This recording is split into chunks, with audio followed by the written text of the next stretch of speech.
Hello, and welcome to episode 1 of Against the Module. I'm here with my friend Pun, and today we're going to review the time-tested module, Keep on the Borderlands, Dungeon Module B2. When we do these reviews, what we're going to do is we're going to go over the module and look at a couple different things with them. We're going to look at the beginning of the module and kind of how it kicks off for the adventures, how it draws you in. We're going to look at some of the challenges that you face over the course of the module. We're going to talk about some of our favorite encounters and maybe NPCs that are in it, and then kind of do an overall just review of everything at the end, kind of bring it together. But like I said, this is my friend Pun. We've both been playing Dungeons & Dragons and other role-playing games for quite some time, so we've got a good bit of experience between us. But otherwise, we're going to jump right in. Again, we're doing, I don't know if that can come through very well on the camera, but it's Dungeon Module B2, Keep on the Borderlands. It's the BX version of the adventure. Yeah. So to get things kicked off, like the beginning of the adventure itself, basically start your characters right at the keep. And talking about the beginning, like there really isn't much of a beginning at all. It just, your characters start, you're at the gates of the keep, and you kind of introduce yourself to the guards. That's pretty much it. It kind of entices a bit of role play, because you have to tell the guards what your business is, but otherwise, nothing. Yeah, which is kind of this adventure in a nutshell in a lot of ways. Yeah. It's there. Otherwise, getting into the keep itself, there are a lot of interesting characters, although none of them are really named at all. Everybody is just referred to kind of as their job in the keep. Like the Castellan, the leader of the keep or whatever, and then the captain of the guard or the priest, but nobody has a name per se. Right. So, other than that, it does encourage your players to really explore the keep and get to know it, because there are a lot of rumors that you can get a hold of. Right, and these rumors do factor into the adventure. Some of them are true, some of them are not, and sometimes the not true ones are more fun than the true ones. Yes, very much so. But kind of after you get to know everybody in the keep and you actually set out for the adventure, you start off in the wilderness. You find yourself on the way to the Caves of Chaos just to clean up bad guys. for no other reason than they're bad guys and you're good guys. But on the way to the keep, you come across several encounters, of which I think my favorite is the Mad Hermit. The Mad Hermit's just fun. It's the fact that he pretends to be a holy man and could actually convince the party. Yeah. But eventually he's going to attack you, and he's going to try to kill you. And he will attack you when he gets you in an area that his pet mountain lion can also help, because he's got a pet mountain lion that hides in the trees and waits. And will hit you first before you even know it's there. Yeah, it ambushes the party. So it's kind of deadly, and that's another thing to talk about. A lot of these encounters, just from the wilderness encounters on the way there to the Temple of Chaos all the way, they're not for the faint of heart. No, it's very old school in that way. And I think something to go along with that, though, is when you look at the recommended number of players, it's more old school in the fact that it's expecting the party to have a lot more characters than typical party these days. Four to five, maybe 6. Yeah. 6 if you're lucky. This recommends 6 to 9. 6 to 9, yeah. Plus men-at-arms hired from the keep. So your typical party of 4 to 6, not a good time. No, not a good time at all. But the other encounters kind of in the wilderness, you've got some lizard men, a spider's lair, and a raider's camp. All those kind of... They're not really all that exciting, although there is some nice... it's a chance to get experience, which is always good. There's a magic item in the spider's lair. So, right. That's... But otherwise, it's just as far as interest and fun, I really like the Hermit. Yeah, the Hermit, there's a lot of character in there. Yep. Now, once you actually, if you make it through the wilderness and you get to the caves, there's actually basically a kind of a picking order of humanoids, starting from the bottom and going all the way up the top. So you start with kobolds, and I believe it goes up to hobgoblins, gnolls, minotaur, all the way up to chaos cultists. Right. Of those, not a lot of great stuff, in my opinion, but there are definitely some standouts. The first of which would be the orcs. I really like a couple things about the orcs because when you come to the orc caves, on one side there's a wall of heads that the orcs have claimed, and they've kind of stuck up on there to warn intruders and whatnot. But one of the heads is actually an orc lookout. He's got a room behind him with a gray curtain to blend in with the stone, and he's watching out over things. And when he sees someone approach, he'll quickly replace it with a goblin head to go warn the other orcs that the adventurers are on the way, which is absolutely fantastic. I think it's really fun. And then there's 2 orc tribes, and the other orc tribes kind of less tricky than that. They've just got a big trapped entrance. Like there's a huge oiled net that they'll set on fire if you trip the trap. So there is that. But what are your favorite beginning humanoids to start with? Well, the beginnings, I don't know. Actually, it's not that exciting. Now, I think there's some context here. These are early days of D&D and things, so I think maybe I'm a bit more jaded, and that's why nothing really stuck out early on. It's really once the orcs are fun, the ogre. Yeah, but I don't really consider that one of the beginning ones. He's not a beginning. So the kobolds and goblins just really aren't that super exciting. I will say though, with the goblins, the Briarch rumor. I mean, it's stayed in D&D. I mean, there's mention of Briarch in the 5th edition Monster Manual. Yeah. So I thought that was a fun little throwback, which basically means "Hey Rube." Right. So the party thinks they're like parlay or and no, they're just letting the goblins know, hey, there's some idiots that we can kill. Right. Now, moving from that, kind of kobolds, orcs, goblins, there's some hobgoblins there as well, but you kind of get to the ogre in the middle of things, and that's exactly where the ogre is. He is right in the middle of things because the ogre's a mercenary. He like, the humanoid tribes around there pay him to kind of handle their business for him sometimes.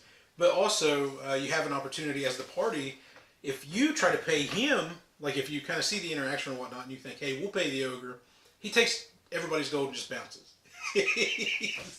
So he won't turn on the other humanoids, but you can pay for passage when crossing the ogre. Right. Otherwise, going on up from there as far as the humanoids are concerned, I didn't really have anything great to talk about, but I did want to talk about the room with the shallow pool. There was one thing I did forget to mention with the hobgoblins, though. Oh. The welcome to come in. We'd like to have you for dinner. Yeah. That's a sign that you can find in the hobgoblins, and that is they very literally want to have you for dinner. Yeah. Not as a guest. How to Cook Humans. Yeah. If you're a Twilight Zone fan. Now, negatively, the shallow pool, the room with 3 gray oozes.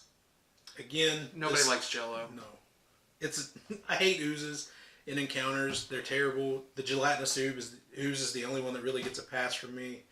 I love that guy, but otherwise, as far as like slimes and oozes, even into swarms and things, not fun. No, they're not fun. They are very challenging. So, like, if you're really wanting to test your party's mettle and things like that, absolutely, I get it. Throw an ooze at them because they're hard as hell to kill, and they eat items and party members. They're not fun to think about. Like, when you visualize that in the theater of the mind combat style, like, oh, I'm fighting a puddle. There's nothing scary about yes, I get the puddle can consume you, but it's still not Minotaur with these big horns and no puddle. It's a puddle. No towering beast, no gnashing claws or fangs or anything like that. And it's humiliating to get killed by an axe. It really is. I got killed by Jello. I was not such a mighty adventurer, I suppose. From there, like I said, none of the other the bugbears have a similar like recruiting sign or something like that, as far as like trying to entice you to come in. But basically, like I said, you go all the way up to the Shrine of Chaos at the very top, which is led by humans and whatnot. Now, inside the shrine itself, I didn't think there was anything really stand out as far as the encounters or anything like that. Nothing super interesting, but I do want to take a moment to talk about like the vivid detail in which these rooms are described. Oh yeah, the set pieces are fantastic. Yeah, it's done fantastically, and for the encounters, in my opinion, to be kind of so drab and boring, it's made up for by the room descriptions. Like, just describing, you actually get the feeling of seeing evil and chaos in these rooms the way it comes off the pages. Yeah. The descriptions that are written for the players. And as the DM, too, it kind of helps you get into that mood, I think. I think they did a really good job with that. And also, not just in this place, but through the whole module, a lot of the descriptions that are put in here, great descriptions. Yeah. And then after you beat the cultists, there's a final encounter in the dungeon of the cultists where there's a beautiful lady. Right. Chained up, and Who doesn't love a beautiful lady chained up? Right. So you think, oh, we're going to rescue the damsel. Maybe this was all to rescue a damsel. Right. It's not a damsel. Nope. It's a Medusa.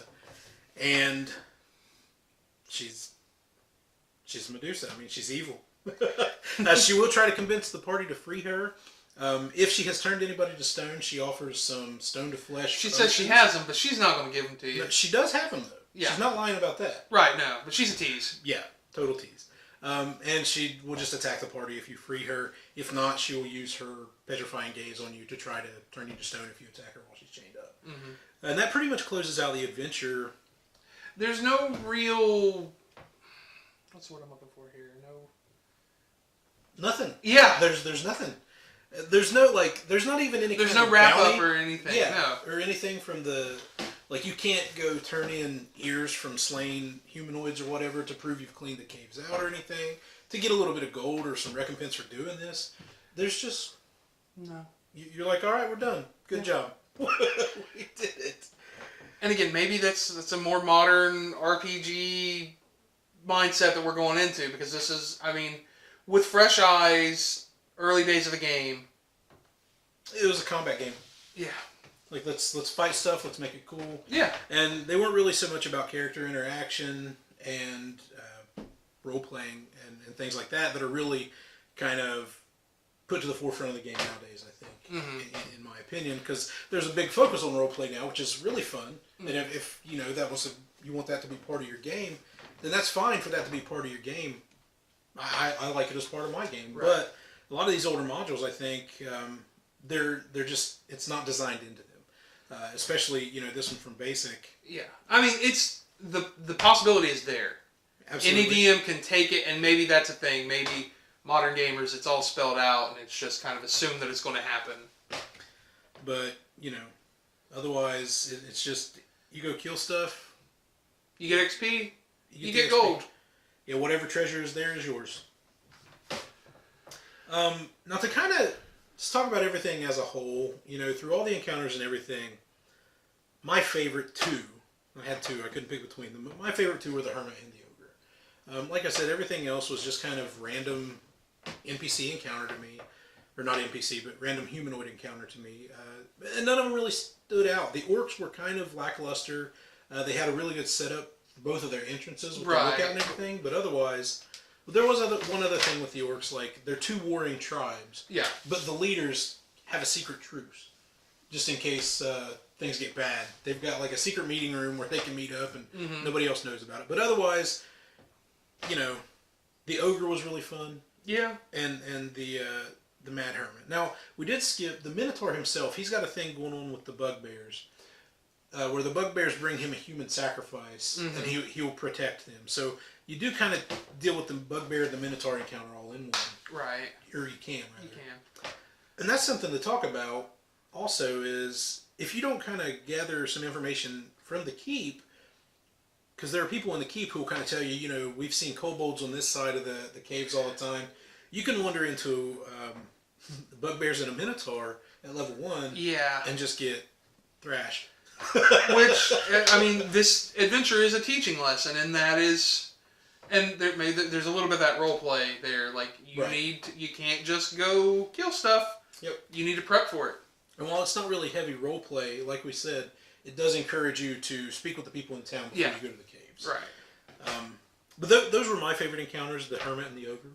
I do love the Hermit and the Ogre.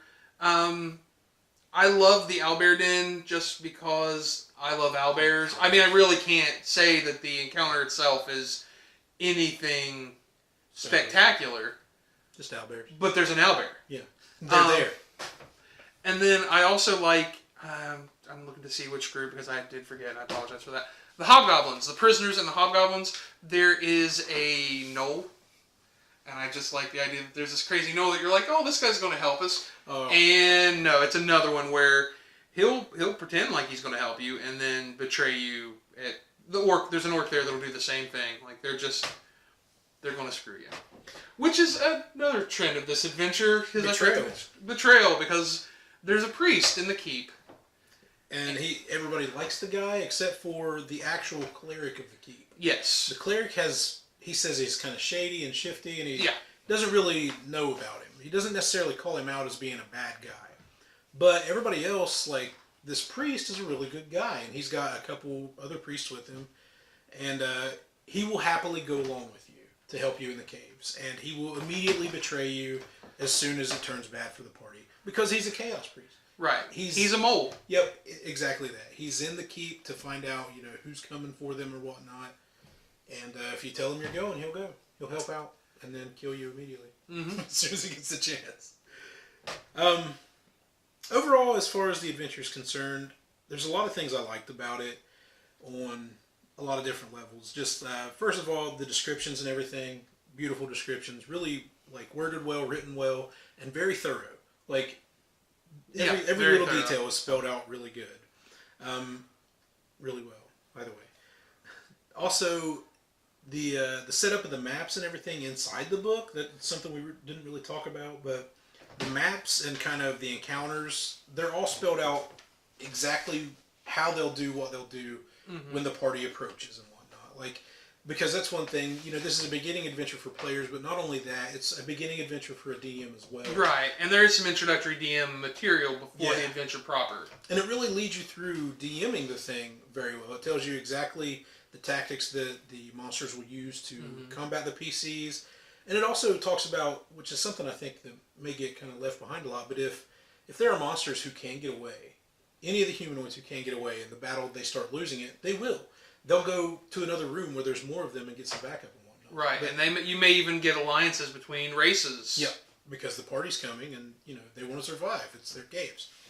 But that's probably my favorite thing overall. Is just it's written well. Like even though there's not a lot of role play element to it or anything like that, it's very well written.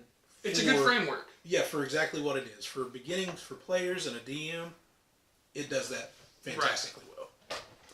And outside of that, like you said, it's a framework. If you're a more experienced group of players or DM, you can pull this thing apart and use it. Like I said, there's tactics for all the encounters. They all have their layers set up, and so you've got the maps for all that. And if you need a humanoid encounter, you can literally pull any of the numbers from this book and use, and it's ready for you. You just got to fit it into your own cave or wherever you're trying to fit it, or an old keep or something like that. It's ready to go. It's like Legos. You can pull it apart and rebuild it however you need to. Agreed. And this is one of those adventures that, while there are people that aren't fans, it has stood the test of time overall. Absolutely. It's been, there's been a variation in pretty much every edition. I can't think of the third edition, but I know, second edition definitely had Return to the Keep, and fourth edition had it. It was part of the D&D Next playtest. Yep. And Goodman Games just released. Goodman Games just released the 5th edition version. Right. So it's one of those that has stood the test of time, and even other things. Hackmaster has a version. Really? Yes. It's a Hackmaster thing. So, but it's still, they have a variation of this. And honestly, any fantasy game, you could easily take this. The numbers don't matter. No. And that's the great thing. You could just plug in the stats for whatever system you're using. It's still going to work. Hell, I've been thinking about using Cinematic Unit System and doing Ash on the Keep of the Borderlands. So, yeah, absolutely. And all those things are very likable about it. As far as dislikes are concerned, it's just vanilla. It's that way on purpose. Right. But if I had to complain about anything, that would be it. Like, there's really no personality to it other than just a few encounters. The Hermit has personality. Yeah. There's not even a lot of text to it, but it's just the way he's written. Right. He's got some good personality. The Ogre. And that's what I was going to say. I think that's why I was drawn to those encounters, is because that's where the personality shows up. Right. Otherwise, it is a very bland module, but it's a learning set. It's how to DM, how to play the game. Mm-hmm. So it sets you up for that. And maybe I'm looking for a little too much in a basic module for that, whatnot. But that would be my one complaint. Is this just very vanilla? And oozes. Yeah, 2 complaints. Vanilla also oozes. Yeah, agreed with that. I think there could be a little more like call to why the characters are doing things. I think that would be nice. More hooks. Yeah. Even if it's just here's a bounty. Yeah, it's not much. But again, maybe that's just my take on it. I'm not thinking like, hey, adventures do things. There's one small call to action, and it's the barkeeper's wife, or someone has been kidnapped. Merchant's wife. The merchant's wife. The merchant's wife has been kidnapped, but the characters can just completely not cross the merchant. There's the smallest call to action, and then they're in one of the encounters. Now, if you thoroughly talk to everyone in the keep, mm-hmm. then considering that your characters are good guys, then yes, they would probably want to go rescue the merchant's wife. Or you could also say, even if they're not good guys, there's gold. Yeah, he's a merchant. Yeah. So, again, I love the adventure. I don't think it's perfect by any means, but it's fun. I think it's perfect for what it is. Okay. I can give you that. I think it's... Obviously, I don't think it's the perfect adventure pack. I get you. But I think it's perfect for what it is. I think it's a fantastic place to start. And to not bog you down with trying to learn, to get into role-playing and things like that. But to teach you the mechanics of the game, how it works, behind the screen and in front of it, I think it's perfect for that. Other than oozes. I don't think it should be anywhere. No. But yeah. So that's it. Let's keep on the Borderlands.